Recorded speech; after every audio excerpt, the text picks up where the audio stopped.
Welcome back, everyone. Muhammad said to learn the Quran from select persons. Abdullah ibn Mas'ud was one of them. Saya dengar Rasulullah Shallallahu Alaihi Wasallam bersabda, ambillah bacaan Al-Quran dari 4 orang. Yaitu dari Abdullah bin Mas'ud. Beliau memulainya dari Abdullah, kemudian Salim, Maula Abu Hujaifah, lalu Ubay bin Ka'b dan Mu'az bin Jabal. Perawi berkata, aku tidak tahu mana yang beliau dahulukan, antara Ubay atau Mu'az bin Jabal. Ibn Mas'ud did have people who followed his reading, complying with Muhammad's order. Among them were the people of Kufa, who used his reading long after Uthman's standardization. Al-Baqlani, who died in the 11th century, also defended the use of Ibn Mas'ud's reading.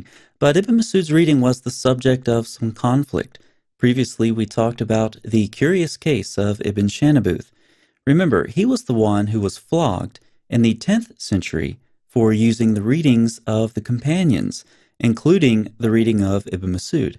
Going backwards in time, Al-Hajjaj is also said to be not too fond of Ibn Mas'ud's reading. He said he would behead anyone possessing a copy of Ibn Mas'ud's codex, and swore to erase Ibn Mas'ud's reading with the rib of a swine. Imagine a Muslim official scraping the Quranic text off of a page with the bone of a pig. This is quite shocking. The great 9th century Hadith scholar Ibn Abi al-Dunya transmits this report. Al-Hajjaj said of Ibn Mas'ud that he reads the Quran like the Rajas poetry of Arabs, and says, this is the Quran. If I ever were to meet him, I would strike his neck. And when we go back to Ibn Mas'ud himself, we find that he wasn't treated much better than Ibn Shanabuth. In fact, he was probably treated a bit worse. He got himself in big trouble when he openly rejected the authority of Uthman's text. Further, he publicly scorned Zayd ibn Thabit and told the people of Kufa to reject Uthman's Quran and to conceal the Qurans that they already had, so they couldn't be taken. Ibn Mas'ud didn't stop there. He also publicly denounced Uthman's governor, Al-Walid. When summoned to Medina for his vociferous criticism of Al-Walid, Uthman seized the opportunity to shame Ibn Mas'ud publicly so harshly that the caliph's comments earned the denunciation of even the Prophet's wife, Aisha.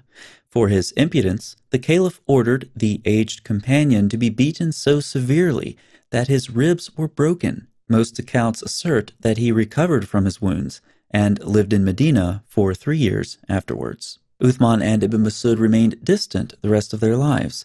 They didn't reconcile their relationship, or more importantly, their different readings of the Quran. This raises some interesting questions. Since Muhammad said to learn the Quran from Ibn Mas'ud and Ibn Mas'ud opposed Uthman's Quran, why should modern Muslims accept anything based on Uthman's recension? If there is only one Quran perfectly preserved from the time of Muhammad, as we often hear, what did Uthman and Ibn Mas'ud have to differ about? Since Uthman, who opposed Ibn Mas'ud, and Muhammad, who endorsed Ibn Mas'ud, cannot both be right, which one is? If Uthman was correct about Ibn Mas'ud, what does that say about Muhammad's knowledge of the correct Quran? If Muhammad was right about Ibn Mas'ud, then why should Muslims trust Uthman's standardization, which differs from Ibn Mas'ud's codex? There are some important questions to ask about that hadith as well. Remember, Muhammad said to learn the Quran from Ibn Mas'ud, among others. Al-Hajjaj said he would have killed Ibn Mas'ud, would scrape his reading off with a bone of a pig, and behead anyone who was found with Ibn Mas'ud's reading. Let's do a thought experiment and first assume the hadith is authentic. A couple of conclusions follow. Al-Hajjaj, working under Caliph Abd al-Malik, directly contradicted Muhammad and threatened to enforce his own policy with violence. This means that Muhammad's words were either not well known at the time or not very highly regarded by the Caliph.